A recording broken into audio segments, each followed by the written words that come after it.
dans le podcast des coureurs motivés. Restez connectés afin d'en apprendre davantage sur la motivation, la positivité et l'entraînement en course à pied pour vous améliorer sur le long terme. Venez partager votre motivation et bonne humeur chaque semaine avec Julien, un passionné et des experts qui pratiquent ce sport au quotidien.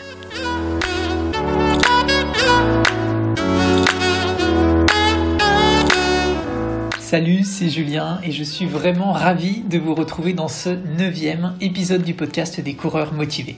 Dans ce numéro, on va voir ensemble 5 étapes pour choisir un objectif qui vous correspond. Est-ce que ça vous est déjà arrivé de vous dire « alors je ne sais pas quel objectif choisir » ou bien d'hésiter entre plusieurs objectifs et finalement ne pas arriver à faire un choix ? Rassurez-vous, c'est normal, ça arrive à plein de monde d'hésiter ou de ne pas savoir quoi choisir comme objectif. Car c'est clair qu'il y a le choix. 5 km, 10 km, semi, marathon, trail, cross, ultra trail, etc. Il y a vraiment beaucoup de choix. Dans l'épisode d'aujourd'hui, je vais d'abord vous raconter brièvement l'histoire de mon premier marathon en vous expliquant quelles leçons j'en ai tirées et comment ne pas faire la même erreur que moi. Ensuite, je partagerai avec vous une méthode en 5 étapes pour que vous puissiez plus facilement réussir à choisir un objectif qui est adapté pour vous. Je terminerai en vous donnant un conseil clé à la fin de l'épisode que j'aurais bien aimé connaître plus tôt. Vous verrez, c'est simple mais efficace pour que vous puissiez passer à l'action dès aujourd'hui. Si ça vous convient, alors installez-vous confortablement, c'est parti.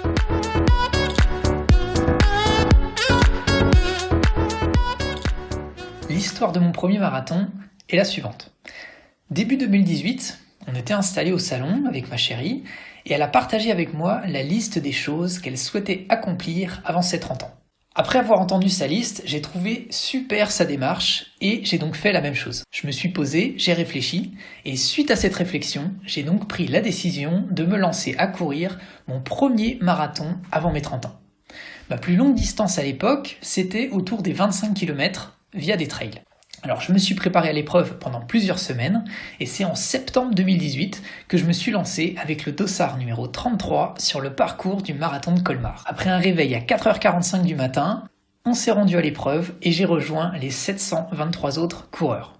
Alors je me rappelle encore des quelques minutes qui ont précédé le départ avec tout le monde qui tapait dans ses mains en l'air, l'ambiance était vraiment top. Jusqu'au 21e kilomètre, tout allait bien, j'ai passé autour des 1h36 le semi, mais ensuite ça a basculé, car j'ai eu une crampe dans chaque mollet. Et là, clairement, ça m'a mis un coup, car je m'y attendais pas du tout. J'ai été obligé de ralentir. Mes jambes n'étaient plus au rendez-vous, la douleur n'était pas insoutenable, mais elle était bien présente. J'ai donc pris la décision de ralentir, d'aller jusqu'au bout, de jouer au mental et de viser simplement le fait d'aller au bout. Alors, la leçon de cette histoire, c'est quoi ? Alors, je dirais déjà, les points positifs, c'est que la bonne nouvelle, c'est que j'ai atteint mon objectif. Je suis devenu marathonien avant mes 30 ans. J'ai eu le mental pour le finir. Aussi, un autre point, c'est que ça m'a permis de savoir de quoi j'étais capable. Autrement dit, je sais désormais que je suis capable de courir cette distance. D'ailleurs, depuis, j'ai été plus loin. Il y a aussi le changement de référentiel. C'est-à-dire que ça permet d'aborder ensuite différemment les autres préparations, puisqu'intérieurement, on sait de quoi on est capable.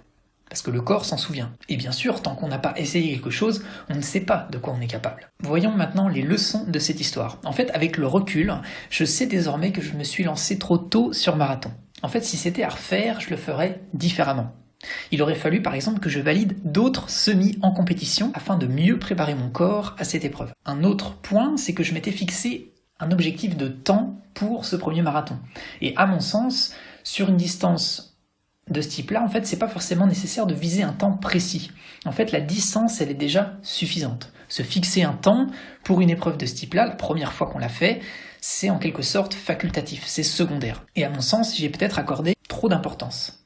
Et un autre élément, c'est que je n'avais pas assez de préparation physique. Du coup, ça s'est traduit dans mon cas par des crampes. J'ai donc mis finalement à rude épreuve mon corps, et le résultat, c'est que suite à ce marathon, il y a une blessure qui est apparue. Ça a causé le fait que j'ai dû m'arrêter pendant plusieurs semaines.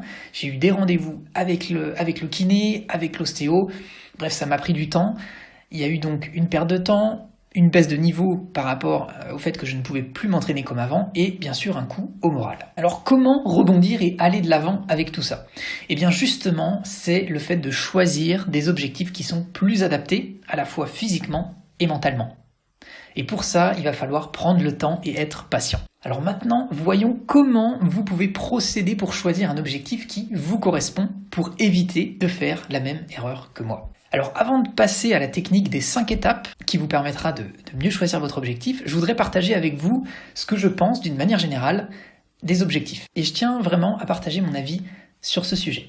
Alors je pense avant tout qu'il faut savoir s'inspirer des autres, c'est-à-dire voir de quoi est-ce que l'humain en général est capable d'accomplir. Mais par contre, c'est pas pour autant qu'il faut faire comme les autres. Autrement dit, il ne faut pas choisir leurs objectifs ou un objectif à la mode, mais il faut bien choisir ce qui vous donne envie, ce qui vous anime.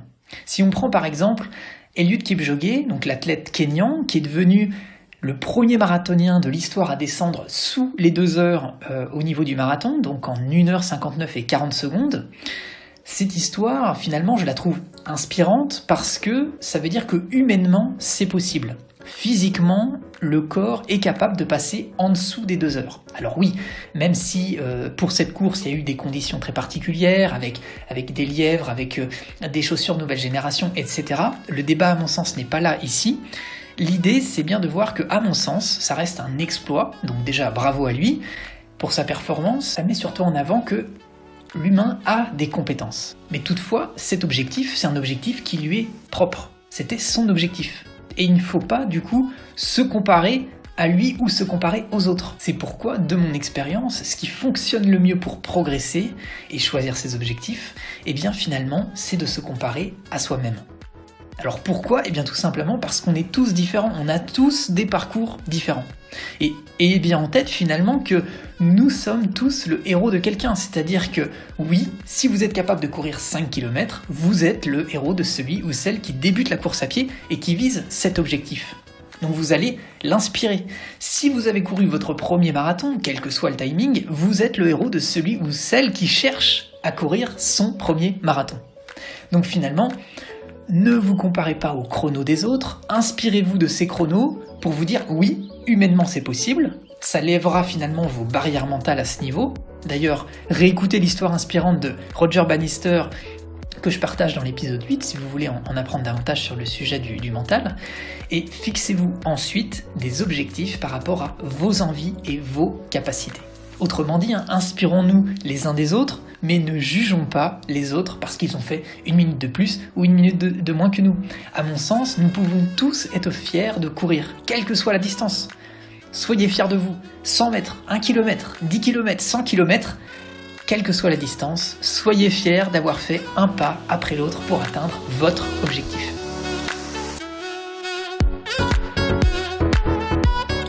Désormais, passons aux 5 étapes pour trouver un objectif adapté à votre situation. Première étape, prenez le temps de vous poser la question « Qu'est-ce que je veux atteindre ?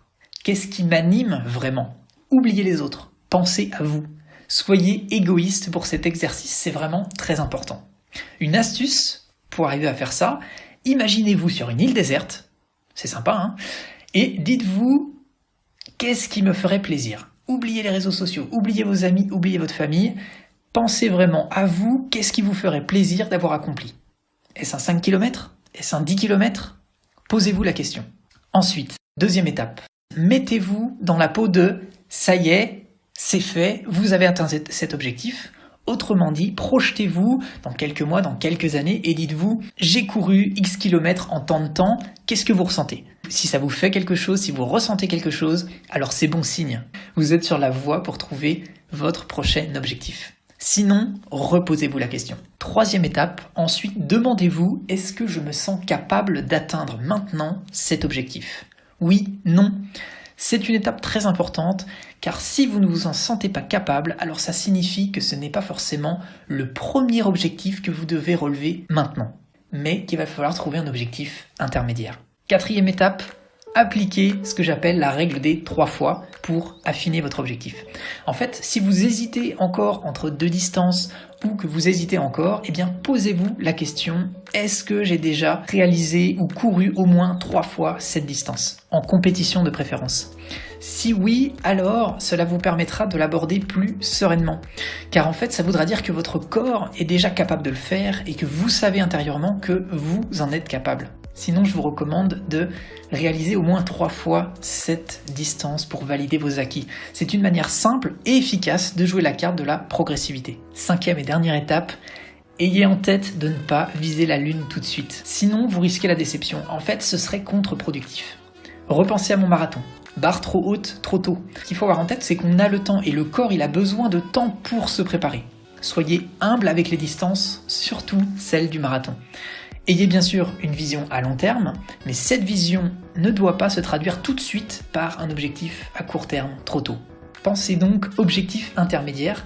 Et d'ailleurs, l'avantage en faisant cela, c'est que si une épreuve est annulée, alors ça vous permettra de ne pas être perdu. Autrement dit, vous n'aurez pas mis tout votre focus sur un élément qui ne dépend pas de vous. Il faut, à mon sens, savoir tirer profit de ce qui s'est passé, avoir en tête de toujours avoir une sorte de plan B, c'est-à-dire tourner son focus et accorder de l'importance à ce que vous pouvez maîtriser. Autrement dit, tournez-vous sur votre progression plutôt que sur la cible finale.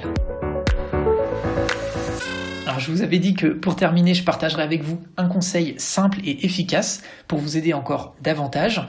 Alors ce conseil, c'est faites un choix. Prenez une décision. En fait, ne restez pas dans l'incertitude. Des études ont montré que l'on était toujours plus satisfait d'avoir fait un choix, même si c'était pas le bon, plutôt que de ne pas faire de choix du tout. D'ailleurs, c'est aussi ça qui vous permettra d'avancer et de progresser.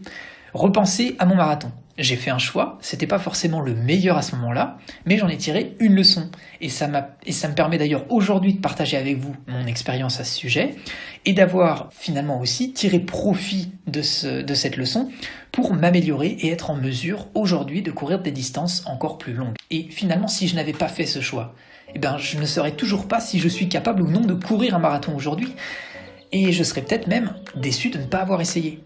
Donc autrement dit, passez à l'action même si c'est imparfait. Et comme le dit le célèbre Thomas Edison, la façon la plus sûre de réussir est d'essayer une nouvelle fois. À vous de jouer maintenant. Alors par rapport à ce qu'on a vu ensemble aujourd'hui, commencez par vous demander qu'est-ce que je veux, qu'est-ce qui me ferait plaisir. C'est la première étape du processus et ne vous dites pas qu'est-ce que vont en penser les autres. Ce n'est pas ça qui compte le plus. Ce qui compte le plus, c'est ce que vous voulez vous. Et si vous êtes perdu, simplement écrivez-moi et je me ferai un plaisir de vous aider à trouver un objectif qui vous correspond. Vous trouverez le lien dans la description ou vous pouvez simplement vous rendre directement sur le blog Les Coureurs Motivés dans la rubrique à propos pour m'écrire. Alors bien sûr, vous êtes de plus en plus nombreux à m'écouter et à m'écrire, donc il faudra être indulgent ou indulgente sur le temps que je mettrai à vous répondre, mais je le ferai bien sûr avec plaisir.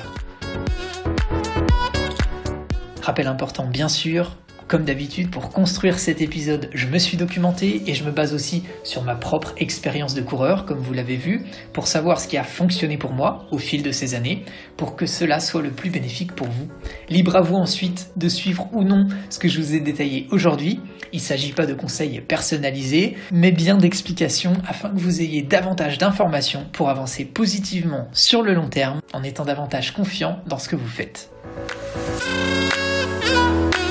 Pour terminer cet épisode, je souhaite répondre à une question que vous avez été plusieurs à me poser ces dernières semaines. Julien, où en es-tu avec ton diplôme de préparateur mental pour les sportifs ? Alors actuellement, ce qu'il faut savoir, c'est que je suis patiemment en train d'attendre le résultat du jury.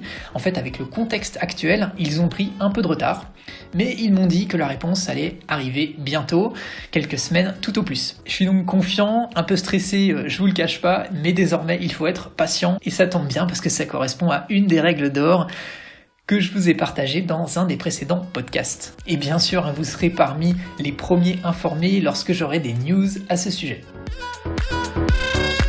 Alors voilà, c'était le mot de la fin pour ce 9e épisode du podcast. Alors je vous remercie vivement de m'avoir écouté jusqu'au bout. Comme d'habitude, ça a été un plaisir de passer ce moment avec vous. J'espère vivement que cet épisode vous permettra de vous aider à mieux choisir vos prochains objectifs et surtout de passer à l'action. La semaine prochaine, nous aborderons un sujet complémentaire à celui-ci, comment maximiser vos chances d'atteindre justement votre objectif. Vous verrez, c'est passionnant. Je termine cet épisode en faisant un coucou à Gabriella qui nous écoute de Rio de Janeiro. En fait, elle m'a écrit cette semaine en me remerciant pour la création de ce podcast. Et en fait, son message était vraiment très touchant et je tenais à la remercier de vive voix, donc en complément bien sûr de la réponse que je lui ai faite par écrit. Donc merci Gabriella et bien sûr merci à vous pour votre fidélité. Je vous dis à dimanche prochain et en pleine forme les coureurs motivés, un pas après l'autre, positif et motivé, on avance ensemble vers votre objectif bien sûr.